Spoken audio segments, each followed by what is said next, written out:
What inspired you to set up the Stonewall charity? It was education that started Stonewall off in 1989. There was a piece of legislation the government were going to introduce called Section 28, which was going to, or at least a lot of teachers thought it was going to bar the discussion of anything gay in the classroom.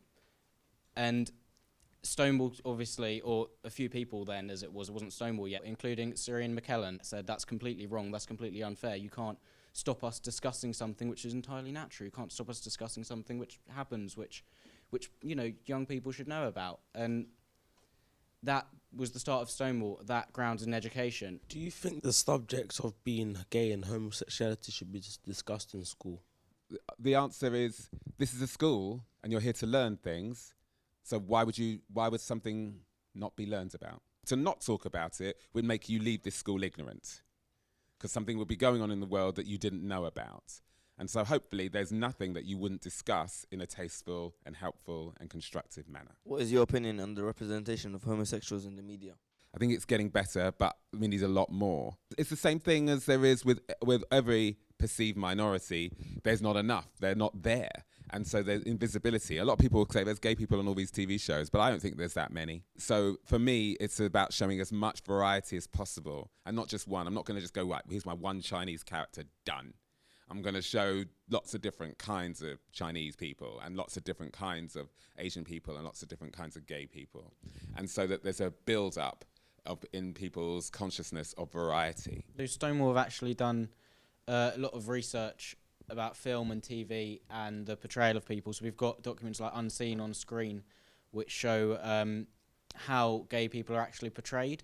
So not only whether they are portrayed, but whether they're portrayed in a positive or negative light. You'll probably see in a lot of the dramas you watch, if there's a gay person, they're quite often distraught about being gay, or they're always being bullied, or something's always going wrong in their life. And what we also strive for, as well as having gay people discussed, is having them discussed in a positive light. So even though you discuss homosexuality in schools, which a lot of schools don't do, even a lot of the schools that do only discuss it negatively, and that's kind of a lot of the student feedback we've got, that students want it discussed in a positive light, and we need to reflect that in TV, in the media as well, and just portray diversity, really simply. Were there any discussions on how the gay characters are represented, for example, the dance teacher and the children? There were discussions about it, and I wanted to show as much variety as possible. So my character, I decided to make him quite a flamboyant character and very colourful, but very honest. And I wanted to show that somebody could be quite feminine, but still quite masculine, and still be in charge of what they're doing. Because I think there's an idea that feminine people, whether they're actual girls or boys, are weaker. And my character isn't weak, I think. I mean, there's so many different kinds of gay people, as many different kinds of gay people as there are people. You know, as there are gay people, everyone is different. Every straight person is different, and there's no one way to do that. And so we couldn't cover everything. But it was really important that each character was treated with complexity and respect. What is the point of representing a minority group? One person's minority group is another person's majority group.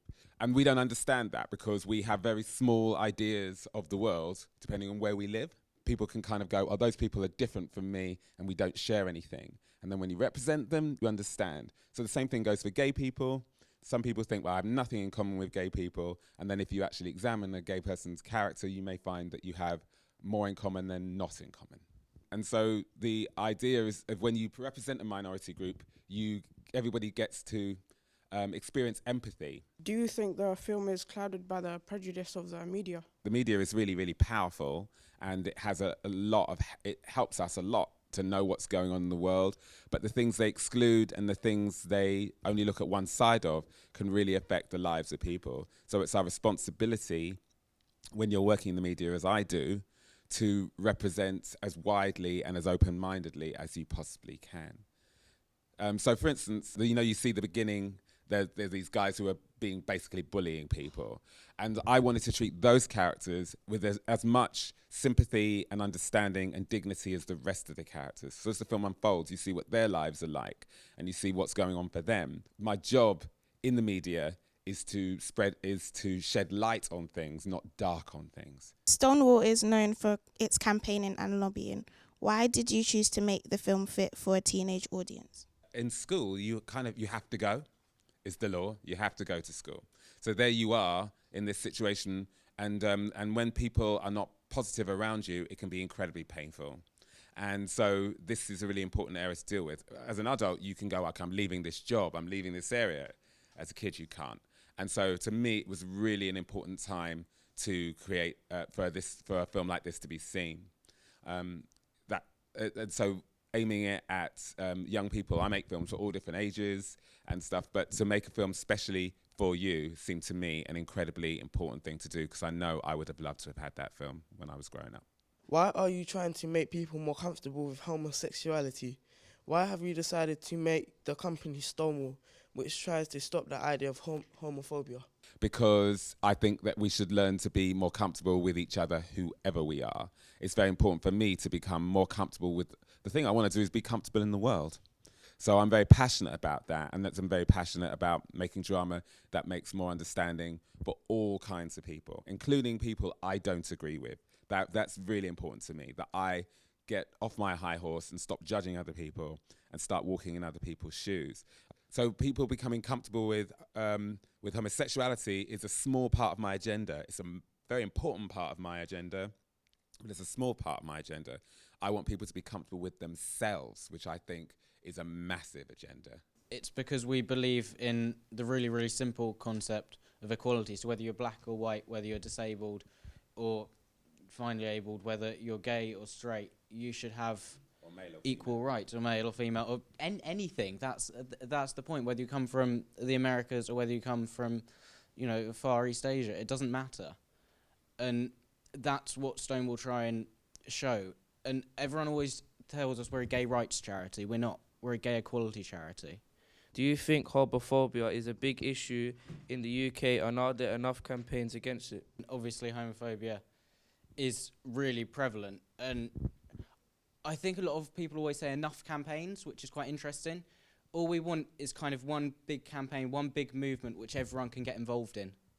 And if that's something like Fit going around and every kid seeing it in the country, and every kid actually seeing and understanding the message and the concept, as you guys ask, that's awesome. And it's not about having 10, 20, 30 different organisations all launching their own individual mini campaigns. It's about us just having this one single movement for equality.